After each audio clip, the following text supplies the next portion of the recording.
Halo, assalamualaikum. Seperti biasa, saya punya kebiasaan buat mencari handphone yang sudah jatuh harganya atau sudah turun banyak ya dibandingkan harga pertama rilisnya. Dan kemarin nemu sebuah handphone yang harganya jatuhnya tuh hampir 50% dibandingkan waktu pertama rilis. Sebetulnya waktu handphone ini rilis saya pernah diundang datang ke tempatnya, unbox langsung di sana, hands on juga, ada videonya juga.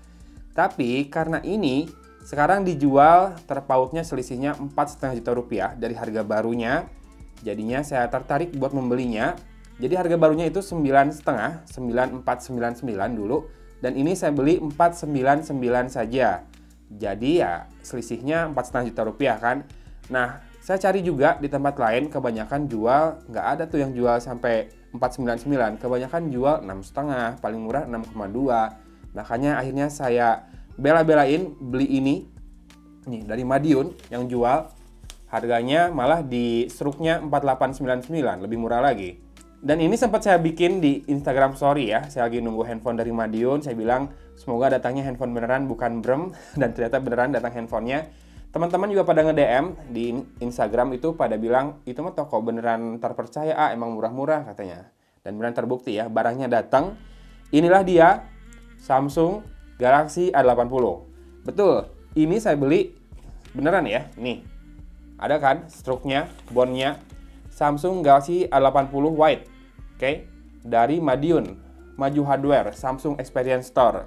Nggak ada yang jual semurah itu di toko lain. 6,2 paling murah saya cari. Erafone itu juga lagi promo.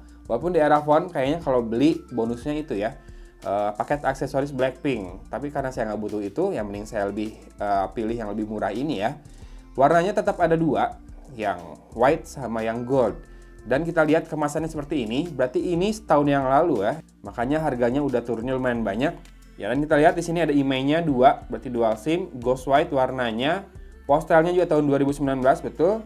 Dan seperti ini yang tahun lalu, penampakan kardusnya masih memunculkan speknya di sini ya. Jadi highlight speknya masih dimunculkan di belakang. Super fast charging, rotating kamera. Nah, ini yang bikin beda dari smartphone lainnya.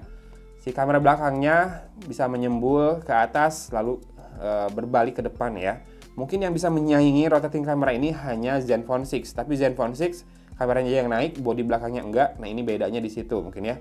Si kamera belakang ini nggak bodi semuanya juga sih, ada satu modul aja sebetulnya yang naik.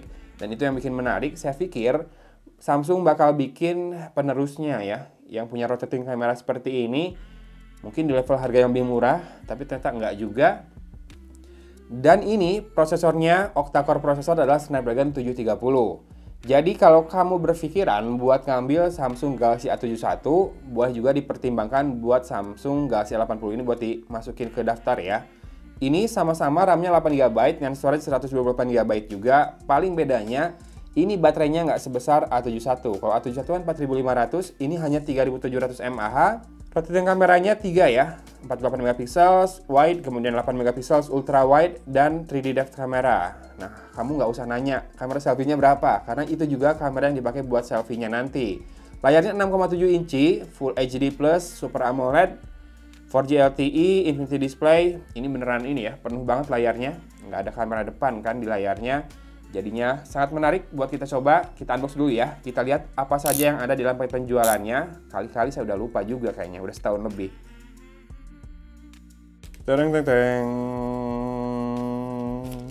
Oke, seperti biasa juga, kayaknya dari tahun lalu udah seperti ini ya, gaya pengemasannya. Di sisi atas ada sebuah partisi. Ini lebih terlindung juga sih ke smartphone-nya jadinya ya. Kita lihat apa yang didapat di sini. Oke, ada SIM tray ejector.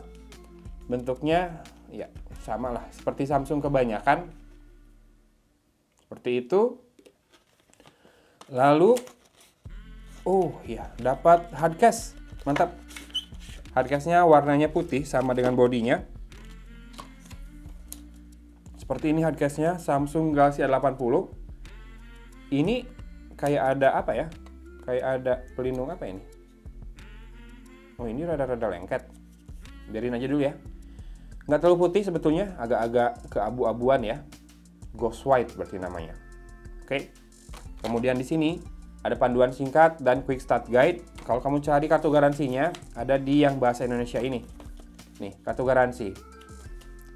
Cimahi aman, Garut aman, ada service centernya. Dan ini dia handphonenya. Plastik pelindung layarnya, dibolongin bagian tengahnya buat nunjukin kalau ini sudah pakai in-display fingerprint scanner ya. Di layar seperti itu. Ada smart switch, berarti nanti saya tinggal pindahin semua data dari Galaxy Note 20 Ultra saya ke sini. Samsung Member, Samsung Pay. Oke, udah ada ya fitur-fitur aplikasinya seperti itu. Dan ini warna gloss white-nya. Kita akan buka plastik belakangnya. Iya, white-nya itu rada-rada keabu-abuan ya. Bagus lah, jadinya lebih beda aja dibandingkan yang white-white lainnya. Kayaknya gold makin ditinggalkan ya, warna handphone zaman sekarang. Ini kamera belakangnya. Oke, yang wide ini yang ini. Kamera utamanya yang tengah kayaknya. Dan ini 3D TOF kameranya. Ada satu buah LED flash dan ada kayak sensor buat infrared gitu ya, buat autofokusnya. Logo Samsung. Di sisi kanan ada tombol power, 2 garis antena. Ini menunjukkan kalau framenya beneran metal. Di sisi atas ada noise cancellation microphone. Tidak ada apa-apa lagi. Di sisi kiri ada tombol volume up, volume down, dan garis antena. Jadi dipisah ya, tombol power di kanan, volume up, volume down di kiri. Ini saya kurang suka, karena kalau lagi narok secara ini ya, secara landscape di meja misalkan, jadi bingung. Ada tombol yang ganjel terus. Dan ketika lagi mau ngubah volume, biasanya tombol power yang di bawah ikut ketekan juga, karena dia kan nahan ke meja. Oke, kemudian di sisi bawah ada 2 garis antena lagi, dan ini adalah slot SIM tray-nya. Port USB Type-C, mikrofon, dan speaker grill berupa 5 buah lubang. Di sisi atas layar, saya nggak nemu ini ya. Kok kayak nggak ada earpiece-nya? Apa kalau nelpon dia harus muncul juga ke atas si kameranya? Saya lupa. Tapi kita lihat dulu SIM tray-nya ya. Ini harusnya dual SIM, karena tadi IMEI-nya ada 2. Dan harusnya juga nggak punya slot micro SD. Oh, ya. SIM 1, SIM 2 ya.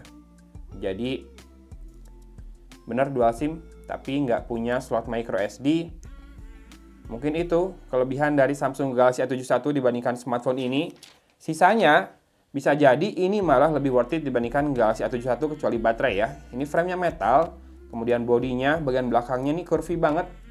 Saya suka nih, curvy banget. Kalau di sisi depannya masih flat ya, walaupun udah ini apa sih namanya? Pinggiran layarnya udah sedikit melengkung. Lupa sih namanya apa. Dulu kayaknya sempat hype banget handphone harus dibuat layarnya serada melengkung ya. Kalau sekarang udah biasa banget. Kemudian ini kepala chargernya, outputnya adalah 5 volt 3 ampere, 9 volt 2,77 ampere, 25 watt ya.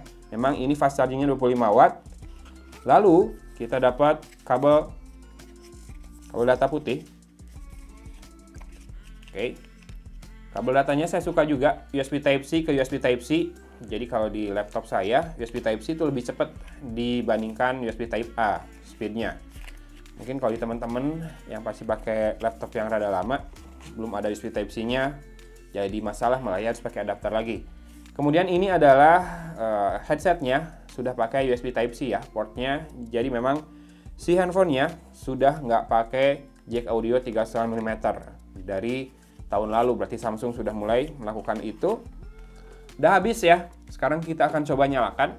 Semoga setelah setahun baterainya masih ada.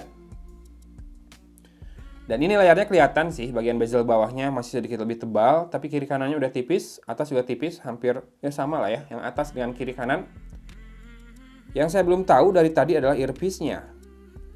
Apa ini yang pakai itu ya, yang earpiece-nya dari layar, yang pakai membran di layar? Saya harus pastikan juga, soalnya kalau salah, malu juga.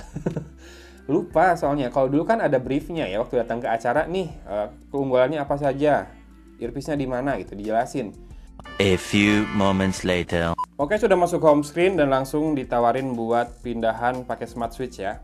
Device registered, jadi begitu dinyalakan, aktif ya. Garansinya harusnya udah mulai berjalan. One UI versionnya masih 1.1 dan Android version masih Android 9. Security patch levelnya juga ada di 1 Juli 2019. Kita akan lihat untuk device care. Oh, sudah ada update nih, sistem update-nya 556,55 MB. Security patch levelnya ke 1 November 2019. Kayaknya upgrade-nya bertahap ya, nggak langsung ke yang terbaru. Karena harusnya sudah dapat security patch level update ke yang 2020 lah ya, nggak mungkin nggak kayaknya. Storage-nya free-nya 108,9 GB, jadi kepakainya berarti sekitar 19,1 GB. RAM-nya dari 8 GB, free 4,4 GB. Dengan catatan kita sudah buka 2 aplikasi ya. Sekarang tinggal kamera. Biar nunjukin nih kamera depannya. Hop. Jadi yang naik segini aja ya, nggak semuanya.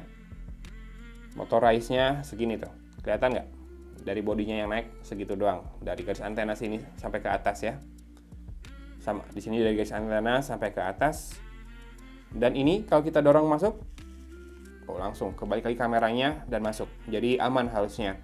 Oke, ada live focus untuk foto. Dan ada mode Pro-nya juga, tapi nggak lengkap sih. Mode Pro-nya ISO, white balance, sama exposure compensation saja. Panorama, night, foto, video, live focus video ada ya. Super slow motion, hyperlapse. Ini masih ke kanan semua si pilihan mode kameranya. Kalau di One UI yang versi 2 sih kan udah ada more ya. Kemudian muncul grid buat menunya. Nah, semoga ini nanti dapat update ke One UI 2 juga ya. Saya akan update tentang smartphone ini mungkin di Instagram saja. Jadi jangan lupa follow Instagram saya @gontaganti_hp. Nanti kita bahas smartphone-nya di sana. Pokoknya jangan lupa subscribe dan nyalakan lonceng notifikasinya biar nggak ketinggalan video terbaru nanti dari saya. Dari Kota Cimahi, Agun pamit undur diri. Wassalamualaikum warahmatullahi wabarakatuh.